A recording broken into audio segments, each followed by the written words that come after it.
Welcome, my friends, to the showdown between the Empire, who shall be led by Marcus Wolfhart. And today, guys, we're going to be facing off against the High Elves, who shall be led by Lithanar and his crazy eyes.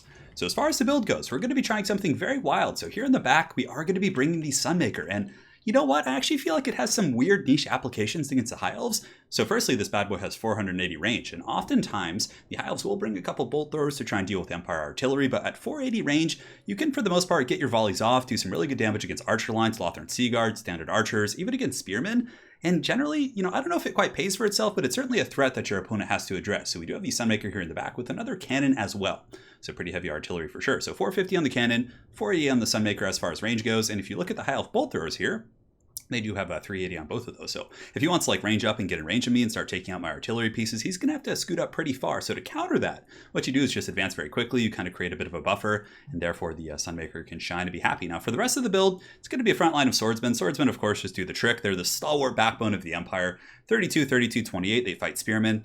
They, they party, they do their thing, and yeah, we got 4 of those in total, I think, in the front line. Now, a couple archers as well. I wanted to have some ranged pressure, and these guys are dirt cheap, they're expendable, they're also in a loose formation, so if they're taking focus fire themselves, they're pretty durable. So yeah, for the cost, I think it's pretty good to mix in a couple. I mean, it gives you some good counter pressure against even just shooting spearmen. I mean, yeah, they have silver shields, but they only have 40 armor, so, weight of fire can weigh them down.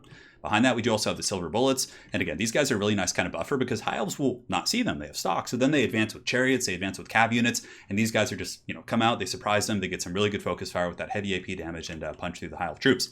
We got a Jade Wizard as well coming in for the fat heals. And for our leadership kit, we do have Marcus. Now, I know Marcus has been nerfed, but I still think he's really good, and people need to kind of keep giving him a chance. Give him that college try here, and he's really, really good. So he's got great missile damage, 459, and you can see here, what is his bonus for large? I wonder if it's different.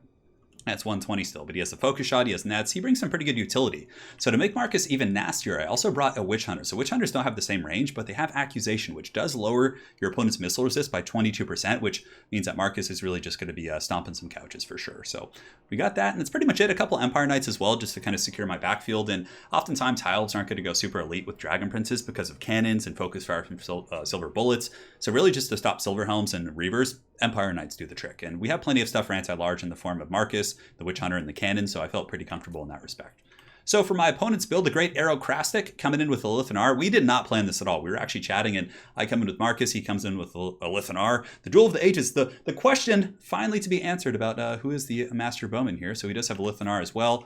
And yeah, he's got the Moonbow. He has the Slippery ability. And I forget what his other item does. Let's go ahead and take a look here. You don't see him terribly often for sure.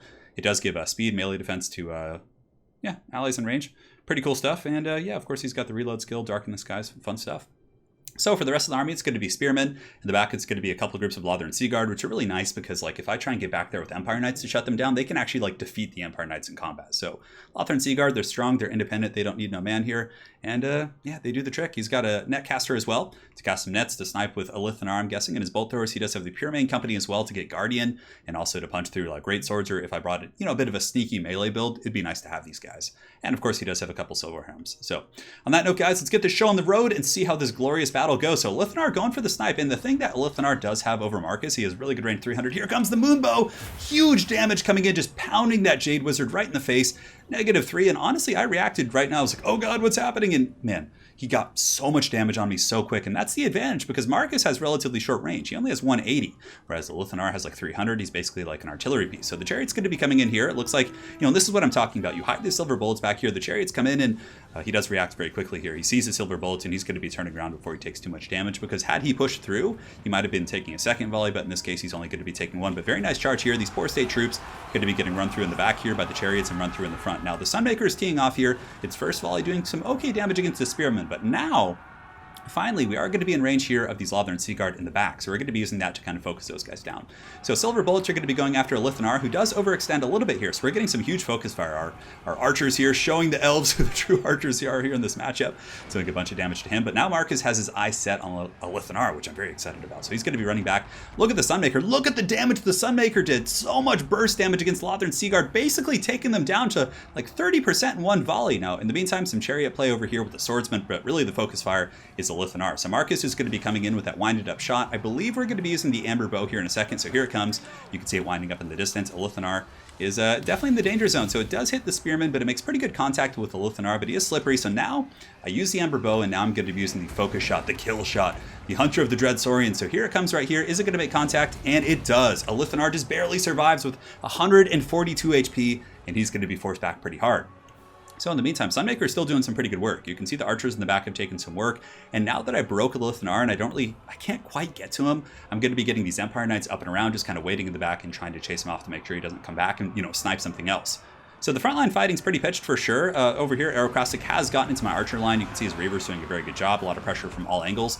And his Spearmen have also pushed back. I was having to use archers to hold them, and now he's going to be compromising 2 positions for the price of 1.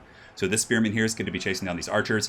And my cannon, for some godforsaken reason, I had it targeting his caster, but it just marched up the battlefield. It was probably my fault somehow. I don't know what happened, but basically my cannon should have been back here, but now it's just up here and it's fresh fish. Arrow's going to be able to get that for free.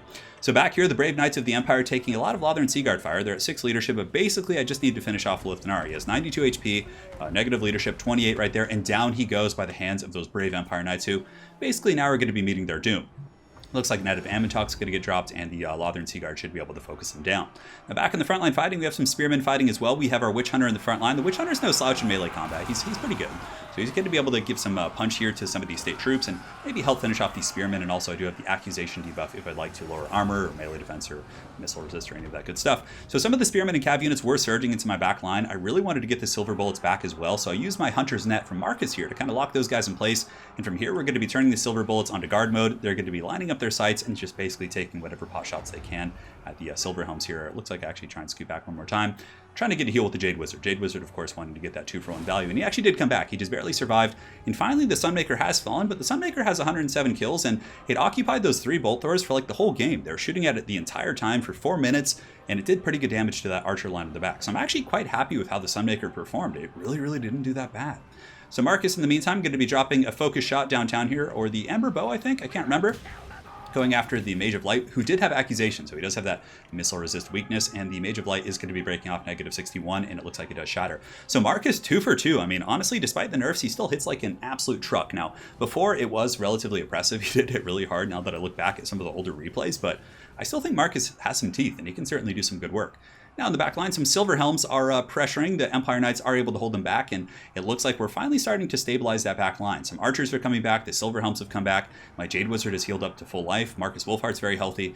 Unfortunately for me, though, you can see my Witch Hunter has been broken off here by the Pyramid Company. Of course, a relatively elite infantry unit, 47, 43, 34 for their combat stats. And the Witch Hunter is pretty powerful, like I said, melee, but he's no match for a full health group over, a healthy group of White Lion RORs. So at this point, Marcus is going to be taking some pot shots, going to be trying to shoot at the Pyramid Company, just wearing down his elite units, trying to get him closer to army losses. And Marcus does have a pretty good penetrating shot. It's like a Bone Giant shot or an artillery piece. It'll go through multiple targets. So here we're going to be taking those shots, trying to wear down the Pyramid Company and also getting some supporting fire from the Silver Bullets as those guys approach. So at this point, I have my heroes left for sure. My army isn't in the best shape. Aerocrastic has a lot of archers left. His Lothar and Seaguard in the back. Man, look at the work the SUNMAKER did. This was all SUNMAKER. I didn't really focus them with anything else, and it was able to pretty much neuter these 2 groups and bring this one very low as well. And yeah, they're still doing good, relatively low on ammo, so I kind of had a feeling that I was like, okay, if I can just kind of wait this out and play a very patient game here, just keep sniping with Marcus, get this Witch Hunter up and away, and we have gotten him away here, and I should be able to get some heals. He's going to run out of ammo, and ammunition does affect the bounce of power as well, so from there I should be able to get army losses and just push forward with Marcus. And I still have my spears, my cannon crew's coming back as well, so when the cannon crew gets back on, that'll actually help the bounce of power quite a bit as well. And his bolt throwers are shooting into the forest, really shrekking my Silver Bullets. So I was trying to run them into the trees here, just make sure they don't take that firepower, but it looks like they're going to be still taking a bit of DPS, but they do have the stock mechanic, and I'm hoping to kind of re-hide them here and just get them out of line of sight so I can bring them back later. So Marcus and the Witch Hunter are going to be advancing. The Witch Hunter's back online, and every shot counts here. So he's going to be shooting into these Spearmen. I don't know if their shield will help them against the Witch Hunter shots. I feel like they have a different kind of profile than regular handgun weaponry. And Marcus still shooting in as well. Ample ammunition of my archers. Here we have about 30-40%. This one's about 60%. Our cannon crew is going to get back online, and we have plenty of troops to keep him from getting to our cannon. And now you can see the High Elf archers are pretty much just out of ammo. I mean, a little bit on these Lothar and Seaguard, but yeah, they're very bare bones across the board. And it looks like that's probably going to be army losses, as the Great Cannon is going to get online and start shooting at some of the high-value targets again. And that's going to be all she wrote. So well played. It was certainly a fun duel for sure. Marcus, he got that jump. And but I paid the price for it. Arrow and I were discussing this afterwards. He's like, Marcus did get that jump on Elithanar, but man, he really karate chopped my wizard, and that took my healing out for like most of the game. Like I ran to like the edge of the map back there and had to come back, and so that was pretty good for sure. And like he almost could have killed him, and Elithanar almost got away, but of course he didn't have any healing to get himself back up. But yeah, Marcus still, I mean, Nets is great utility. He has pretty good sustained firepower with just his raw weapon damage against phoenixes, against dragons, against like heavy cav. Very good at sniping lords and characters. I still feel like he's pretty good in the high elf matchup, which isn't like a brute force matchup. Empire versus high elves, I've found in my experience, is very much like cat and mouse. Both players have a bunch of archers, they have cheap troops, there's cheap cav units. It's kind of like a big chessboard, more so than in a matchup in which you just need to survive like a bum rush or something like that. And I feel like Marcus is pretty good for that style. The Witch Hunter I liked, but I wasn't 100% sold on him. I in a way felt like just getting, more stuff would have been better. Like maybe even another cannon or some more cav units to kind of sweep and just kind of pressure in different areas. I just felt like the Witch Hunter was one of the weaker links, but even still, he did okay. He was able to get some good damage early on and, of course, provided some sustainability to the front line. And yeah, I mean, he's a powerful character. If he can catch their casters or lords, he can do well, but I feel like he's just kind of susceptible to being gooned for sure. So I don't know about the Witch Hunter. That would probably be the one thing I'd switch, but really, like, I enjoyed the hell out of the SUNMAKER.